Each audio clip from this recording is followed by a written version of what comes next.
The night he ran away, the wind from the sea cut across his face like a cold blade. His feet struck the stones of the narrow path again and again, yet he did not stop. Behind him, the small house stood in silence. No door opened. No voice called his name. For a moment he slowed and turned his head, waiting for a sound that never came. The door remained shut, as if the house itself had decided to forget him.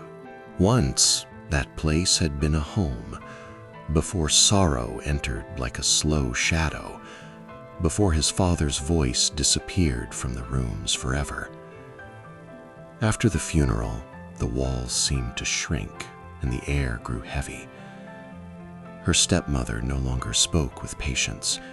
Her eyes carried a quiet irritation, as if his presence alone reminded her of a burden she never chose.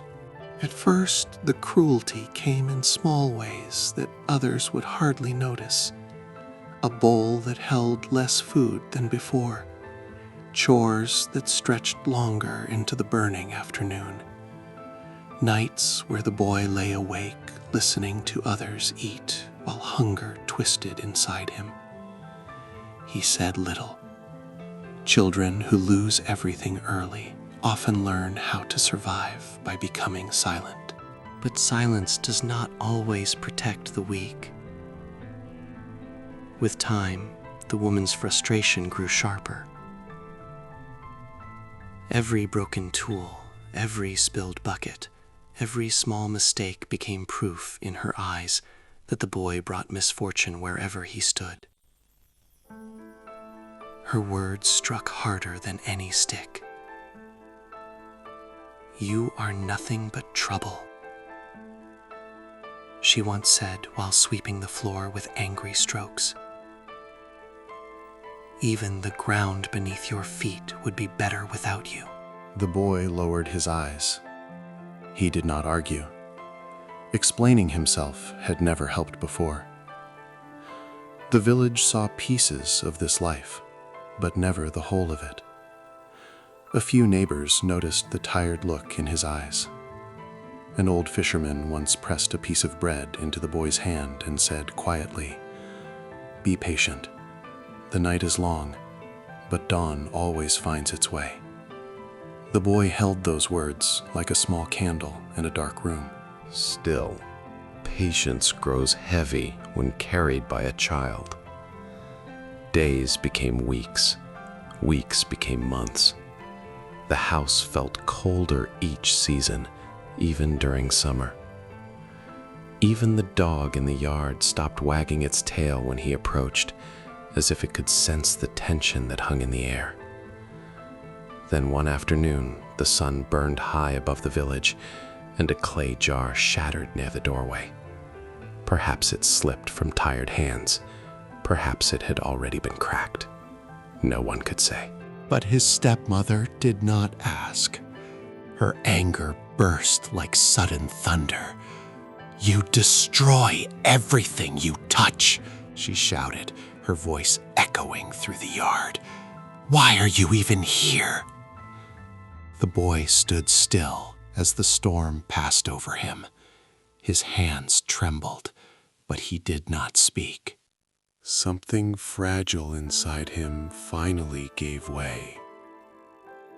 That night he lay on a thin mat beside the cold wall, staring at the faint moonlight creeping through a narrow crack.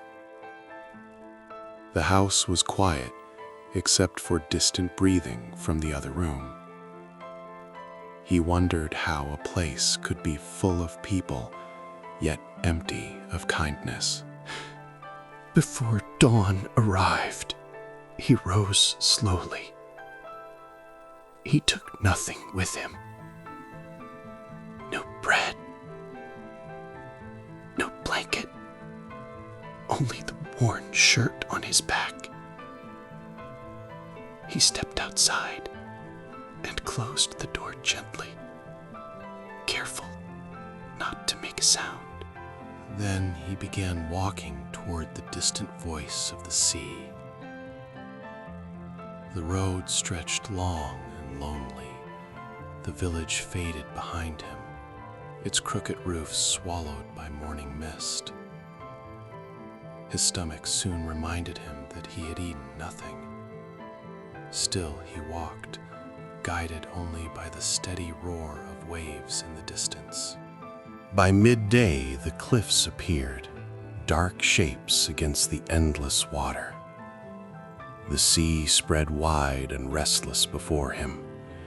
Gray waves struck the rocks again and again, as if the ocean itself carried an old and endless sorrow.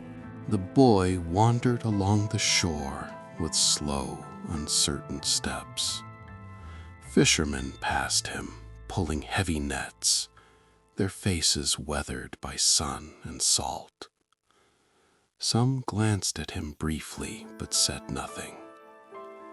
Strangers often notice suffering, yet few step close enough to touch it. As the sun leaned toward evening, the tide began to retreat. Wet sand glimmered beneath fading light.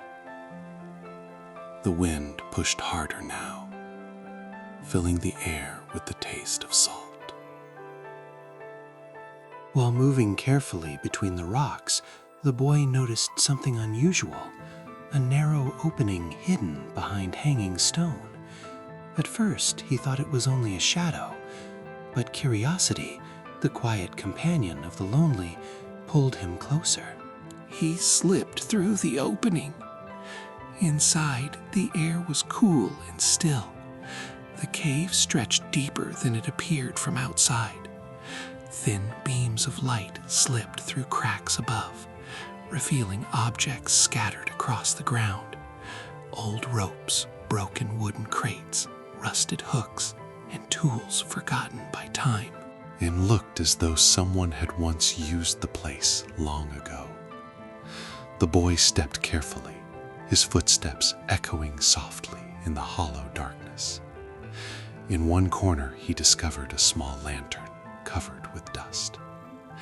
Nearby rested a clay bowl and a bundle of dry cloth.